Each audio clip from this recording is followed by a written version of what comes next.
அதுக்கு அருகே 5 கல்மண்டபங்கள் இதன் பெயர்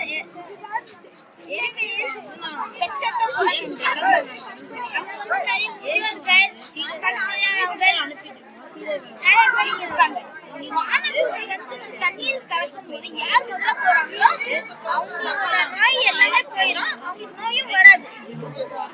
இவர் 35 வருஷமாவே படுத்திருக்கிறார்.